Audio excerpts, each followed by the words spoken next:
All right, everybody, welcome back.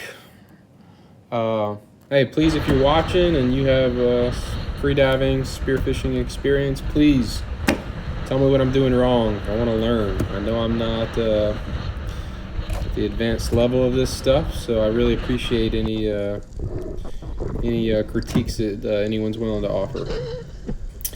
Here we are, our first spot. This is my first drop of the day.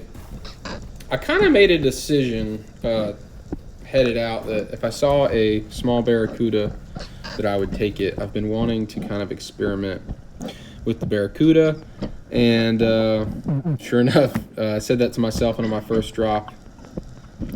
A decent one presents himself here, and yeah, it's definitely not the most sought after fish. I know they get a bad rap. They get the nickname Big Stinky. Their skin stinks. I personally don't think it's that bad, but anyway, I've been wanting to experiment with one, so first dive of the day, get the juices flowing, plugged in broadside there.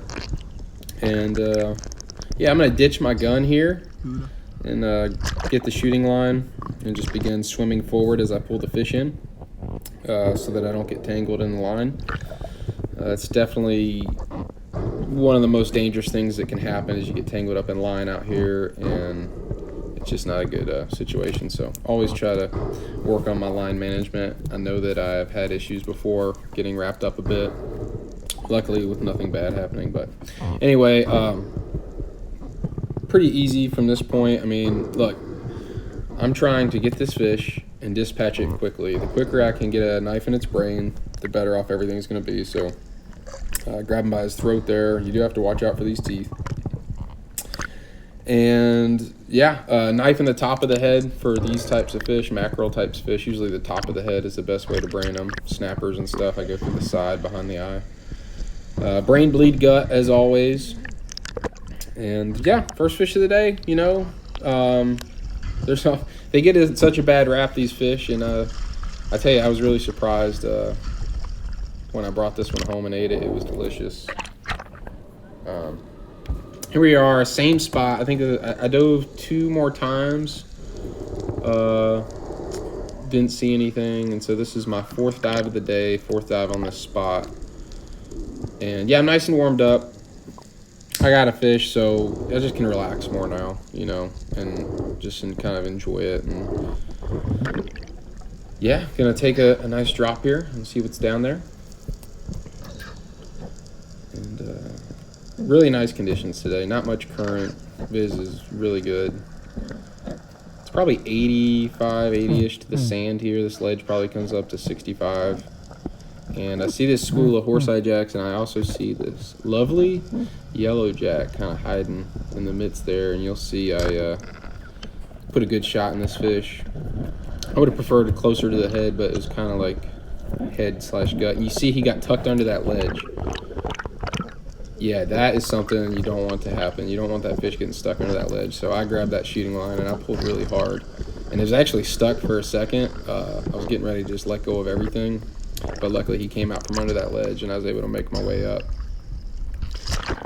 This is a time to where if the roles were reversed and my friend had shot this fish, I guess you could say this with the barracuda too, and any fish. I mean, I would have probably swam down to check the shot on the fish, make sure the shot was good, make sure there were no predators trying to get it, make sure that everything was good. So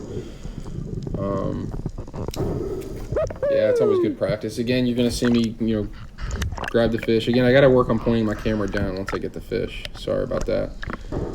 But yeah, gonna brain and bleed as always. Gut. And yeah, this is perfect. So this is exactly, a fish like this is pretty much all I need for the day. This fish could go such a long way. This fish could literally feed my family 3-4 times over. So that's what we're out here for. It's one of my favorite fish to eat out here. You can prepare them any way you like. So yeah, pretty pumped on that. Just beautiful conditions, really enjoying the day here.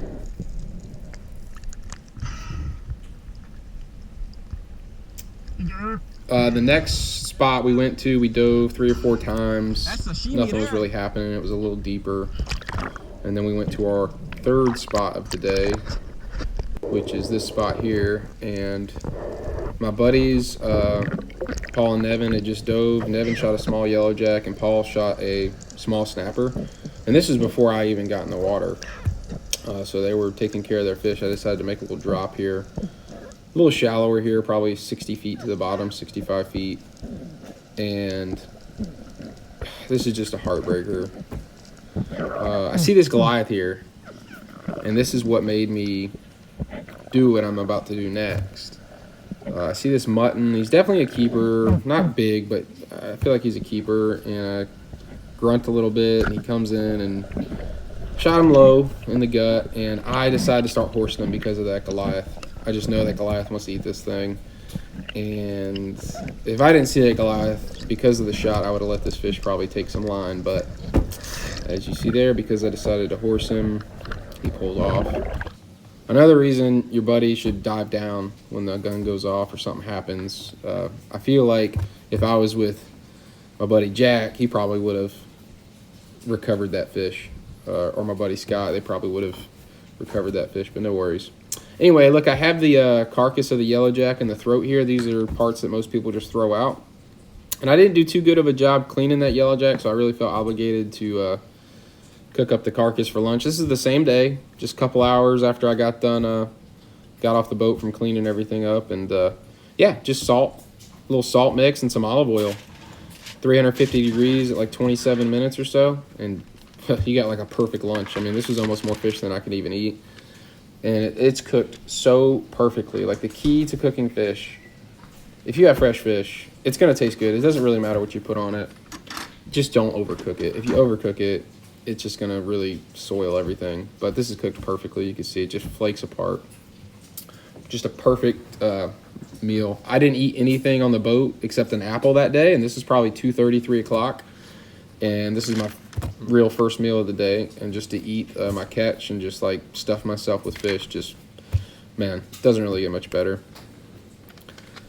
And you can just see the texture here. It's almost crab-like, really. I mean, this fish, you know, where I grew up on the Gulf Coast of Mississippi, we didn't have these yellowjacks, and we have quite a few of them here in South Florida. And I mean, they are just so delicious. I mean, unlike any of the other jacks, which typically are not that great to eat, from Jack Crevalles to amberjacks, four-side jacks, none of them taste as good as this fish for some reason. This fish is just incredible. All right, time for the Barracuda cook-up. I have some veggies here: carrot, tomato, onion, pepper, garlic. I'm gonna make a vegetable rice. And it's pretty simple. All I'm gonna do is chop these veggies up, and I'm gonna put them in a pot with some olive oil, and just cook them for, you know, 5, 8, 10 minutes on their own. Just kind of get it going. And once they're in the pot and they've cooked for 5 to 8 minutes or so, I'm going to add a tablespoon of butter and a cup and a half of water, and then a cup of rice. The reason I'm not adding 2 cups of water per 1 cup of rice, there's plenty of liquid from these veggies in there already, and you don't want to overcook the rice. It gets mushy, no good.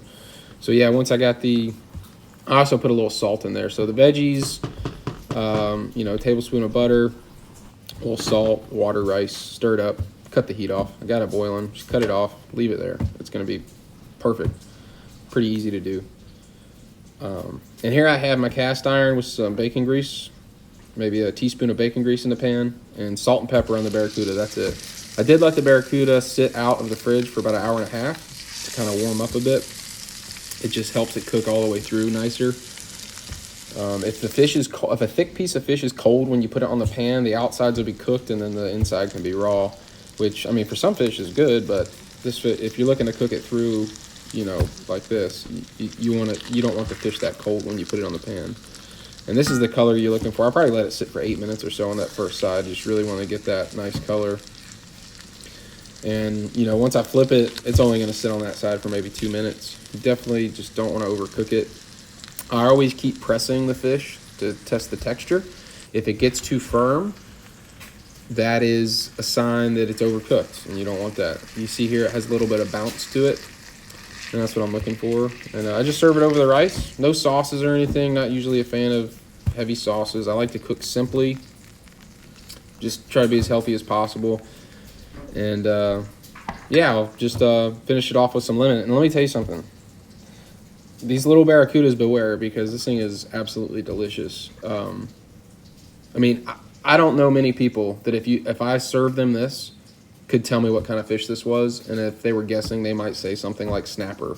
It's really, the texture of the fish is amazing. So anyway, I hope you enjoyed. Thanks for watching, and again, let me know what I'm doing wrong. I could really use y'all's help. Thanks.